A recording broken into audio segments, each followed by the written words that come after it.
Welcome to day 100 of Mind the Watch, that is BMW through GPS. To understand the working of the body and the mind in the light of Guru processing system. So if we see the days 80 to 98 alternative days, we have seen the virtues that one should inculcate or to have, which makes Sree Ram proud of his devotee. To recap, day 80 we have seen that a devotee is one where he finds God within and without, and he will be a learned one, and not much of lust and doubt. He worships the God, love for all the virtues, and he stays disciplined. To continue with 82, the poet says he spends his life for God, constantly engaging in japam at the lips and at the mind, maintains a pure and pious conduct. In 84, we discussed about he walks the talks, sees one God in all the forms, worships the Lord without confusion, and in 86, clearly says he has no passion for sex and for immoral desires rather, and is detached from the worldly things, and he maintains 100% celibacy, that is, he is celibate.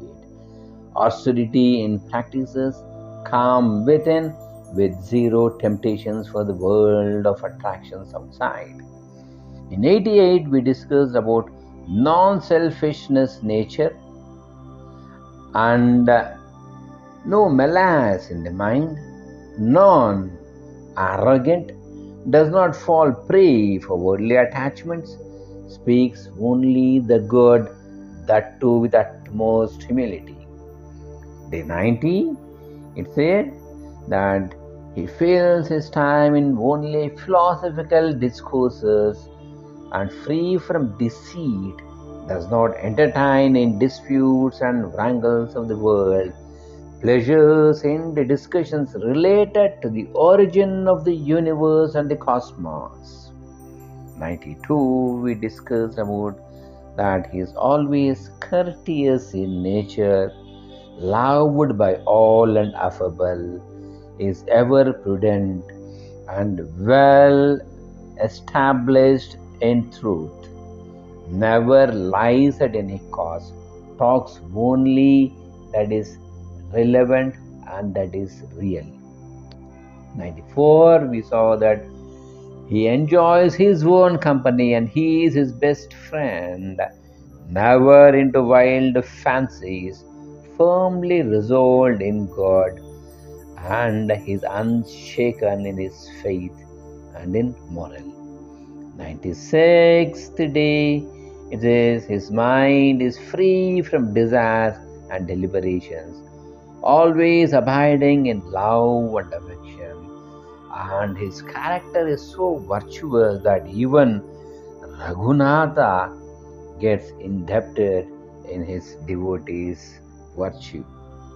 98, today we have seen that pity for the poor, is gentle by nature, loving and compassionate, and serves all, more so the devotees of Raghunatha, and his mind is free from anger and anguish. And the first, the line that we always say, Janim Dhanyato Dasa Sarvottamaja. Such is the blessed servant or the worker or the devotee of Raghunatha. So now, what has the poet to say on day 100? It says, Janim ho yije dhanya ya Rama name, Ya bhakti upasana nitya neme, Udasinatha tattvata sara ahe sada sarvada mokali vritti rahe. So he says, blessedness attained chanting Rama's name. You see, Janim Hoye Dhanyaya Rama Name. He is Dhanya, he is blessed just by taking the name of Ram. Understand, as we have seen, it's very clearly understood that Ram and Krishna are the same. We are the two incarnations of Lord Vishnu. But understand that Shiva is also important, because as we have seen in the Ramacharita, a person who cannot be devoted to the lotus feet of Lord Shiva cannot even dream of being devoted either to Raghava or to Krishna. Right? So here, blessedness attained chanting Rama's name, not against Shiva. You should be surrendering to him also. And in the second one says, Kriya Bhakti Upasana Nitya Neme. See, in work he is devoted in service, unbroken in discipline. So he is disciplined in action, in worship and devotion are flame.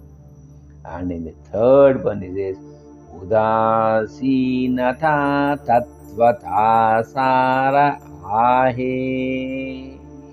So the essence is dispassion in this person. Udasinatha means dispassion, tattvata in essence, sara the cream, ahe means is. So the cream of his personality is dispassion. Dispassion where? Dispassion towards Krishna, towards Rama, towards Shiva, towards Ambal? No.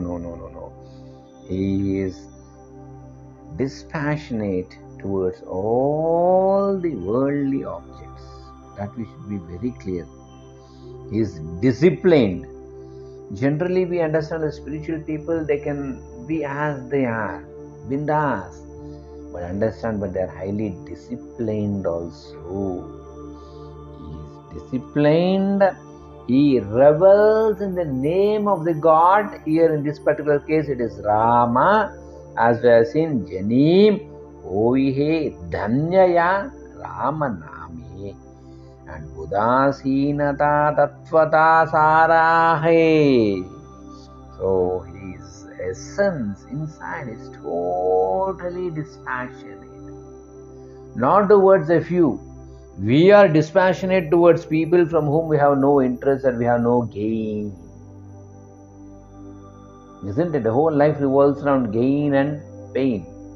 If there is pain, we become dispassionate. Ayo, why this? Ayo, why did he come and sit here at this hour? Rama. Think.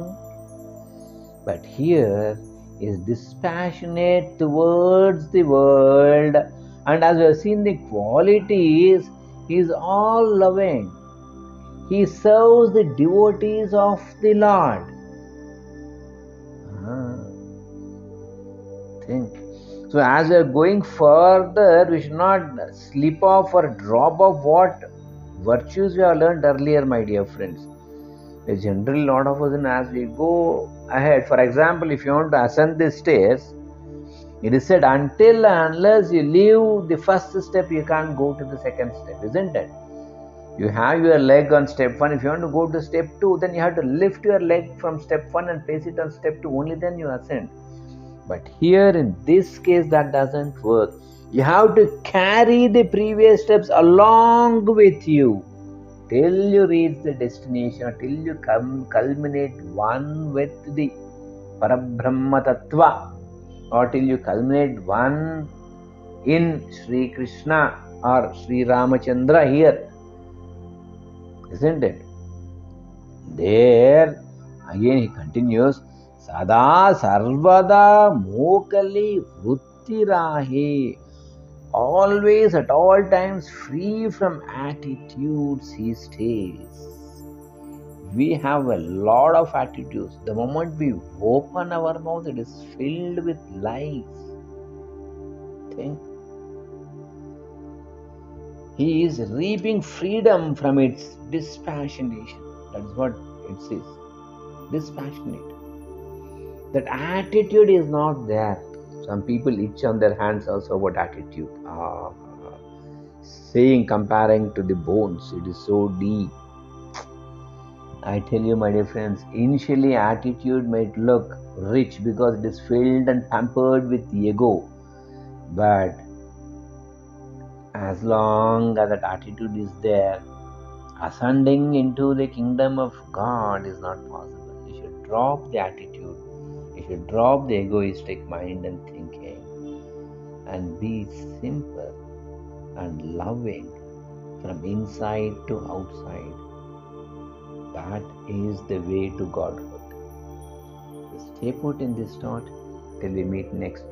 And thanks for being with.